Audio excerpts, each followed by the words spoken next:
Bab 070. Ah, Cahya merasa bodoh sekali. Padahal sejak tadi mereka nonton film sambil ngemil, sudah pasti ada persediaan air minum. Itu, Anu.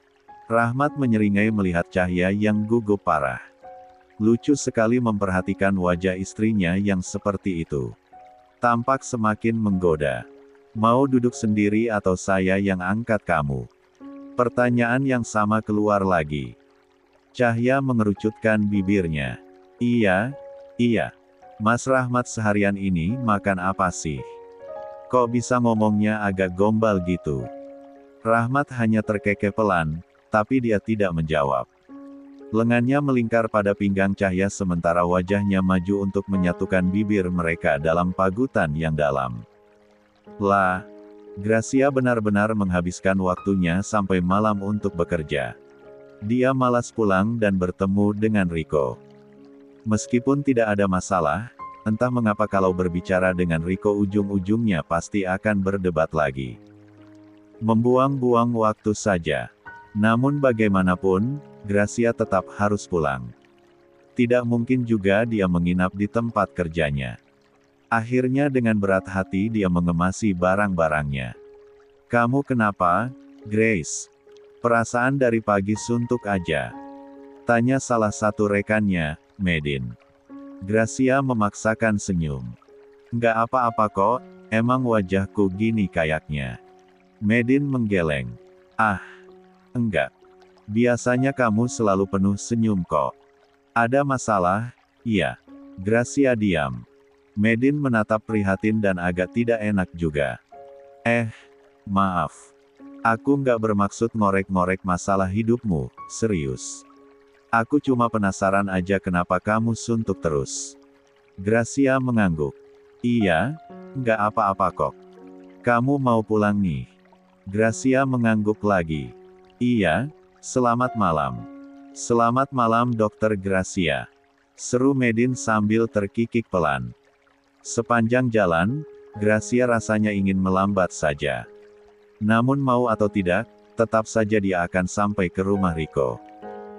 Saat masuk ke dalam rumah, tak ada yang menyambutnya. Bahkan pembantu Riko juga tidak terlalu ramah kepada Gracia. Entahlah, padahal Gracia tidak pernah memerintahkan apa-apa. Di dalam, dia melihat anak Riko sedang turun tangga sendirian. Tidak ada babysitter yang jaga. Tinggal 2 anak tangga lagi sampai dia sampai ke bawah. Mendadak kaki mungilnya yang memakai sandal selop di dalam rumah terpeleset dan hampir jatuh.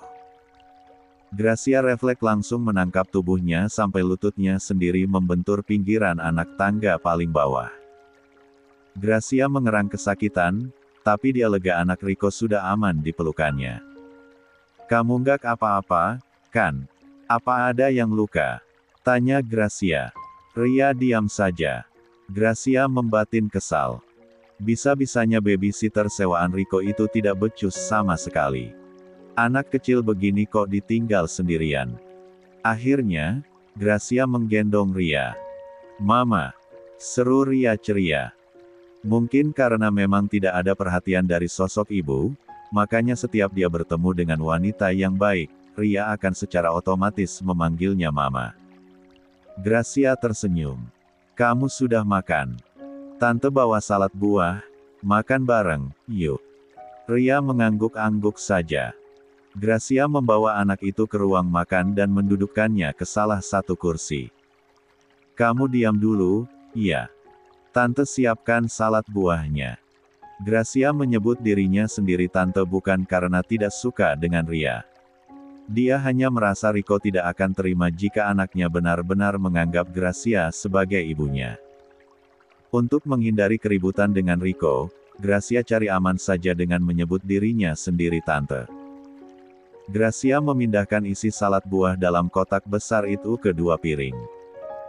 Satunya piring kecil bergambar kelinci untuk Ria. Ini salad buahnya.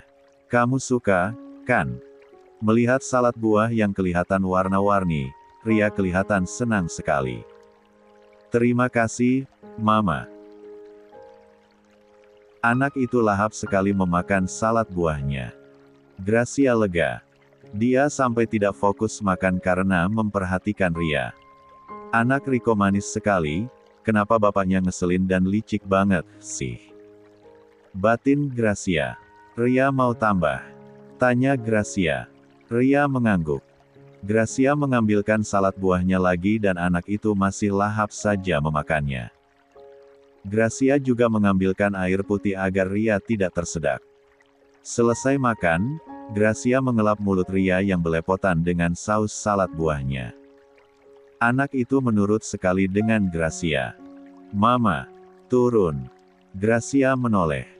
Dia baru saja membereskan piring sisa makan dan meletakkannya ke wastafel. Dia membantu Ria turun dari kursi, tapi tiba-tiba Ria malah kesandung kaki kursi karena dirinya sendiri. Hua!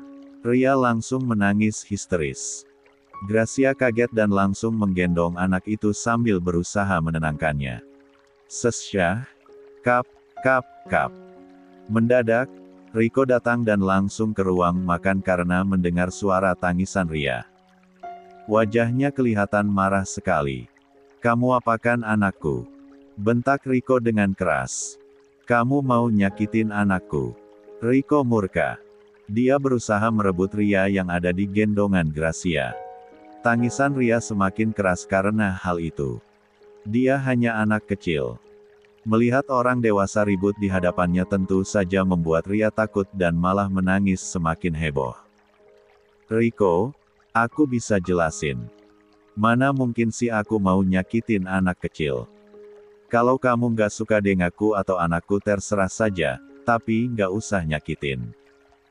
Gracia frustrasi. Aku nggak nyakitin.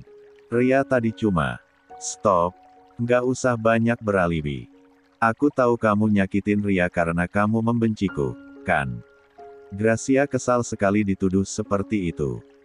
Sudah Riko main asal tuduh saja, tidak mau mendengar penjelasannya pula.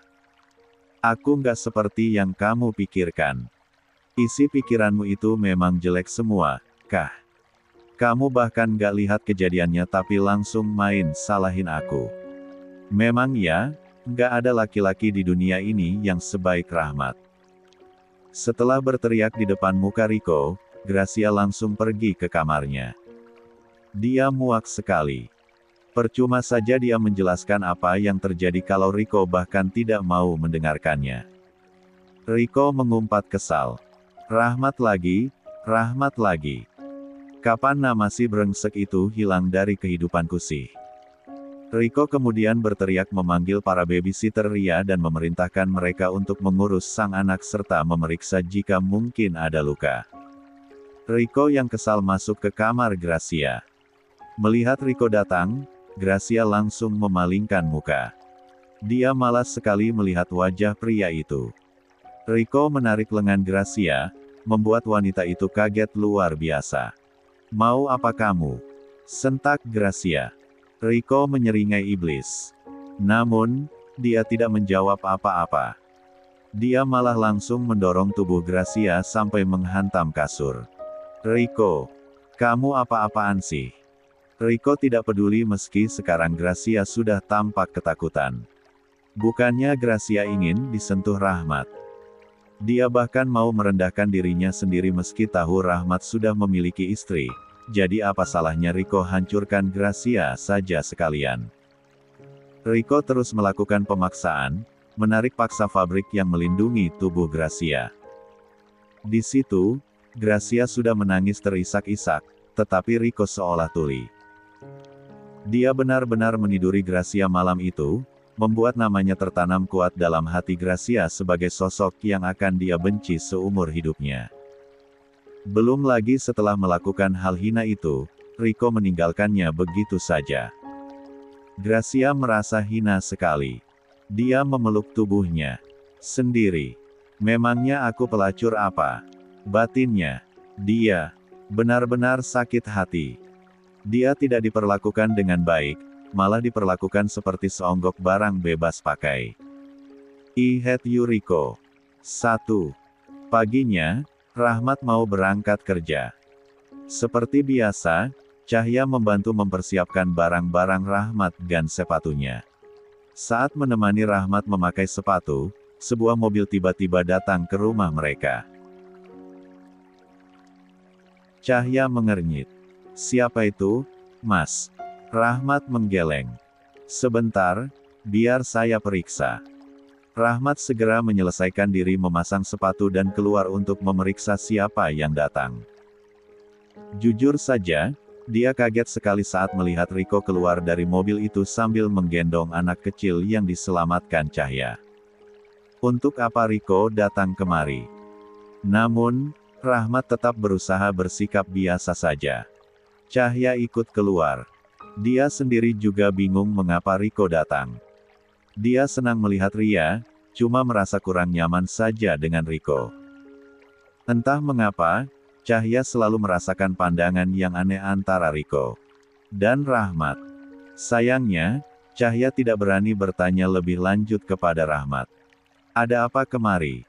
tanya Rahmat langsung. Riko memasang senyum sok ramah kepada Rahmat. "Maaf, sepertinya kedatangan kami mengganggu ya. Tapi Ria menceritakan padaku kalau Plusi Buni miliknya sepertinya terbawa oleh Cahya. Dia mau itu kembali. Makanya aku mampir ke sini," jelas Riko. Cahya mengangguk. "Oh iya, waktu itu saya mau balikin tapi nggak sempat. Maaf ya Ria." Ria turun dari gendongan Riko dan langsung ikut Cahya ke dalam rumah. Awalnya, Riko mau mengikuti. Anaknya masuk ke dalam, tapi Rahmat sigap menahannya. "Kamu di luar saja," pinta Rahmat dingin. Riko menaikkan sebelah alisnya menatap Rahmat. Masing-masing saling melempar tatapan penuh kebencian. Kalau saja bukan karena keperluan Ria, Rahmat tidak akan mengizinkan Riko masuk ke pelataran rumahnya. Di dalam, Cahya masih menyimpan Plusi Buni milik Ria. Dia sedang mencari waktu yang cocok untuk mengembalikan mainan itu. Cahya merasa Ria pasti mencari-cari mainan itu karena saat hilang di mall mainan itu selalu dia genggam dengan erat. Benar saja, anak itu datang bersama sang ayah. "Ini, sayang. Buninya aman dengan tante." Ria langsung bersorak girang dan memeluk Plusi Buni itu. "Yeay." Cahya menggandeng Ria dan mengajaknya kembali ke ayahnya. Kelihatan sekali kalau Ria sangat menyukai Plusi itu. "Sudah dapat mainannya, sayang?" tanya Riko. "Sudah, Papa." "Ya sudah, ayo kita pulang." Riko mengulurkan tangannya, berniat menggandeng Ria. Namun, Ria malah tetap menggenggam tangan Cahya. "Mama ikut." Cahya kaget, pun dengan Rahmat. Sementara Riko santai-santai saja. Dia sudah biasa mendengar Ria memanggil wanita random yang baik padanya sebagai mama. Cahya langsung berjongkok di depan Ria dan mengusap wajah anak itu. "Lain kali saja ya, sayang." "Tante, ada keperluan hari ini." Wajah Ria langsung cemberut. "Mama ikut." "Ria, Tante Cahya mau pergi sama Om Rahmat, jadi lain kali saja ya," bujuk Cahya lagi. Ria kelihatan murung. Dia kembali ke ayahnya. Riko langsung mengangkat tubuh Ria dan menggendongnya. "Ria kenapa sedih, nak?" tanya Riko. "Mama nggak mau ikut." Riko hanya tersenyum saja. Akhirnya Riko pamitan dan pulang bersama dengan anaknya. Setelah Riko dan Ria masuk ke mobil, Ria terus melambaikan tangan kepada Cahya. Cahya sendiri masih memandangi mereka sampai menghilang ke jalan. "Kasihan Ria ya, Mas. Dia kayaknya butuh sosok ibu banget, sampai semua orang dipanggil mama," ucap Cahya. Rahmat melirik sang istri tapi tidak mengatakan apa-apa. "Mudah-mudahan nanti aku bisa dampingi masa tumbuh kembang anak kita." Rahmat mengernyit. "Kok ngomong gitu? Kayak orang pesimis." Cahya menghela napas panjang. "Namanya umur kan gak ada yang tahu, Mas. Apalagi melahirkan itu. Taruhannya nyawa. Jangan bicara seperti itu, Cahya. Saya nggak suka dengarnya. Kita akan hidup sampai tua dan membesarkan anak-anak kita bersama." Cahya senyum dan mengangguk. Setelah itu, Rahmat pamitan kepada Cahya dan segera berangkat kerja. Acara reuni SMA Rahmat pun tiba. Setelah membicarakan soal undangan reuni itu kepada Cahya, dan Cahya setuju saja diajak, Rahmat akhirnya memutuskan ikut. Rahmat sampai memastikan berkali-kali Cahya baik-baik saja nanti di keramaian.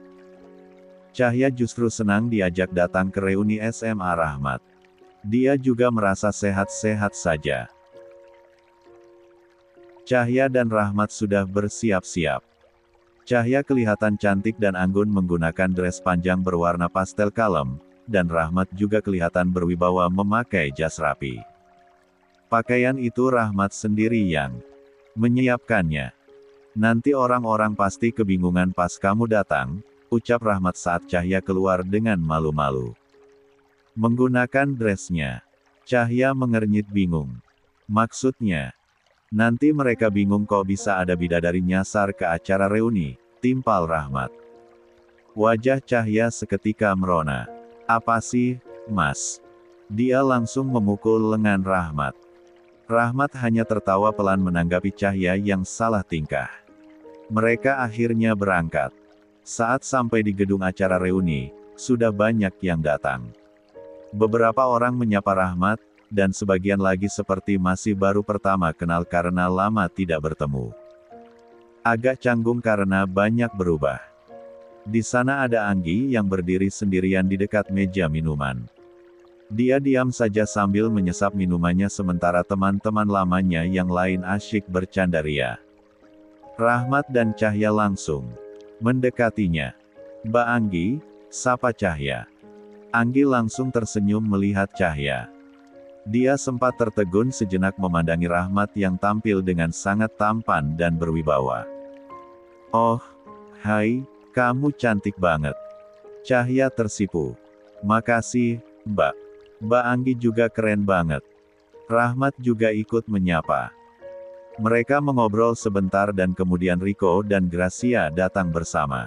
Anggi melirik Riko, dan pria itu kelihatan sinis sekali saat bertemu pandang dengannya. Anggi belum tahu kalau Riko sudah menikah lagi dengan Gracia. Beberapa teman lama Riko menyapa. Sampai sekarang pun, Riko selalu saja suka menjadi pusat perhatian. Namun, Gracia tidak fokus dan malah terus memandangi Rahmat. Gelagat itu dirahmati oleh Anggi.